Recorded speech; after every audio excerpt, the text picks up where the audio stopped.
Democracy എന്നുള്ള രീതിയിൽ മത്സരിക്കുന്നത്. അവർക്കൊരു അഭിപ്രായം ഉണ്ടാകും ഈ വിഷയത്തിൽ. ആ അഭിപ്രായമാണ് 1,95,000 പേര് അഭിപ്രായമായി രേഖപ്പെടുത്താൻ പോകുന്നത്. സഖാവ് VP ജയരാജൻ്റെ അഭിപ്രായം ഒരു പക്ഷേ അദ്ദേഹം ഇങ്ങനെ പറഞ്ഞിട്ടുണ്ടെങ്കിൽ അദ്ദേഹം നിഷേധിച്ചു എന്നാണ് ഞാൻ മനസ്സിലാക്കുന്നത്. ദുർവ്യാഖ്യാനം ചെയ്യപ്പെടുന്ന ഏതെങ്കിലും ഒരു വാക്ക് പോലും അദ്ദേഹം മനസ്സിരുത്തിയല്ലാതെ പറഞ്ഞത് വ്യാഖ്യാനിക്കപ്പെടുകയാണെങ്കിൽ ചർച്ചയാക്കുന്നതിനും അപ്പുറം അതുകൊണ്ട് വേറൊരു തരത്തിലും നോക്കൂ, ഞാനൊരു പച്ചയായ മനുഷ്യനാണ് എന്നുള്ളത് വിലയിരുത്തപ്പെടേണ്ട ഒരു തെരഞ്ഞെടുപ്പായി ഇത് മാറുമെന്നുള്ള പ്രതീക്ഷയിലാണ് ഞാൻ. പറഞ്ഞ കാര്യങ്ങളിലെ ബോധ്യങ്ങൾ എനിക്ക് വളരെ വ്യക്തമായിട്ട് അതുകൊണ്ട് തന്നെ ഉണ്ട്. ഏതെങ്കിലും തെറ്റിദ്ധാരണ പേരിൽ അദ്ദേഹം അറിയാതെ വന്ന ഏതെങ്കിലും ഒരു വാക്കിൽ അങ്ങനെ നിങ്ങൾ ആരോപിക്കപ്പെടുന്ന അർത്ഥമാണ് കണ്ടെത്തേണ്ടതെങ്കിൽ അദ്ദേഹം തന്നെയാണ് അത് ക്ലാരിഫൈ ചെയ്യേണ്ടത്. അദ്ദേഹം ക്ലാരിഫൈ ചെയ്തു എന്നാണ് ഞാൻ മനസ്സിലാക്കുന്നത്. ബോധ്യത്തോടു കൂടിയാണല്ലോ താങ്കൾ സ്ഥാനാർത്ഥിയായി വരുന്നത്. സ്വാഭാവികമായും അത്തരം ഒരു പരാമർശം അങ്ങനെ പിന്നീട് അതിന് അത്തരം ആവശ്യമുണ്ടോ? ഞാൻ പറഞ്ഞില്ല, ഇത് നമുക്കറിയില്ലല്ലോ. പുസ്തകം പുറത്തു വന്നാലല്ലേ നമുക്കറിയൂ യഥാർത്ഥത്തിൽ. അതുകൊണ്ട് തന്നെ പുസ്തകം വാങ്ങി വായിക്കുമ്പോൾ ഇങ്ങനൊരു അഭിപ്രായം ഉണ്ടെങ്കിൽ അദ്ദേഹവും വായനക്കാരെന്നുള്ള രീതിയിൽ വായനക്കാരും അതിൽ പരാമർശിക്കപ്പെട്ട ആൾ ഞാനാണെങ്കിൽ അങ്ങനെ ഒരു പ്രത്യേക പരാമർശം ഉണ്ടെങ്കിൽ ഞാനും അഭിപ്രായം പറഞ്ഞാൽ പോരെ. ഈ ചില ഘട്ടങ്ങളിലെങ്കിൽ VP ജയരാജൻ ഇത്തരം പ്രസ്താവനകളൊക്കെ നടത്തി പാർട്ടിയെ കുഴപ്പത്തിലാക്കാറുണ്ട്. പച്ചയായ ഒരു മനുഷ്യനാണ് അദ്ദേഹം. പച്ചയായ മണ്ണിൻ്റെ സഖാവാണ്. തുറന്ന പുസ്തകം പോലെ ജീവിക്കുന്ന ഒരു മനുഷ്യനാണ്. കളങ്കങ്ങളില്ല, കാപട്യങ്ങളില്ല.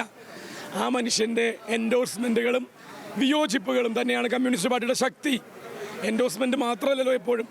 ചിലപ്പോൾ നല്ല വിമർശനങ്ങളും കൂടി വന്നാൽ അതും ഒരു പാർട്ടിയുടെ ഉൾപാർട്ടി ജനാധിപത്യത്തിൻ്റെ ശക്തിയല്ലേ. ഈ വിഷയം ചർച്ചയാകണമെങ്കിലാക്കാം. നിങ്ങൾക്ക് വേറെ വിഷയം ഒന്നുമില്ലെങ്കിൽ ഇന്നിപ്പോൾ വയനാടും ചേലക്കരയും തെരഞ്ഞെടുപ്പ് എടുക്കല്ലേ.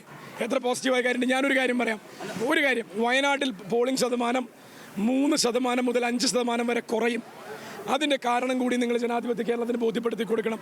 5 മാസങ്ങൾക്ക് മുന്നേ നടന്നൊരു തെരഞ്ഞെടുപ്പിൽ വോട്ട് ചെയ്തവരല്ലേ ഞങ്ങൾ. ഇനിയും ഞങ്ങളെക്കൊണ്ട് ഈ പ്രഹസനത്തിന് മുതിരണോ എന്ന് ചോദിക്കുമ്പോൾ അത് ആർക്ക് നേരെയുള്ള ചോദ്യമാണ്? നോക്കണം, നമ്മൾ വിലയിരുത്തണം.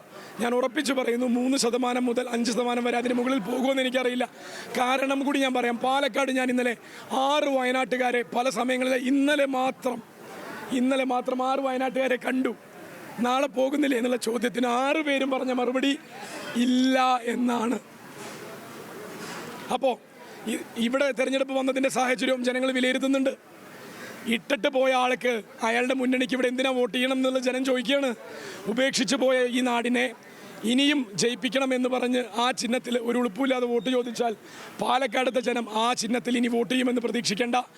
ആർക്കു വേണ്ടി ഉണ്ടാക്കിയെടുത്ത ഉപതെരഞ്ഞെടുപ്പാണ് എന്നുള്ളതും ജനത്തിന് ബോധ്യമായി. ഈ 2 കൂട്ടരെയും തോൽപ്പിക്കേണ്ടത് ആരാണ് എന്നും ജനത്തിനറിയാം, പാലക്കാടുകാർക്ക് അറിയാം. സ്ഥാനാർത്ഥിത്വം സ്ഥാനാർത്ഥിത്വത്തിൻ്റെ കാര്യം പറയണത് ചർച്ചയാവുകയാണെങ്കിൽ ആയിക്കോട്ടെ. പക്ഷെ വയനാട് ചർച്ചയാവും, പാലക്കാടും ചർച്ചയാവും.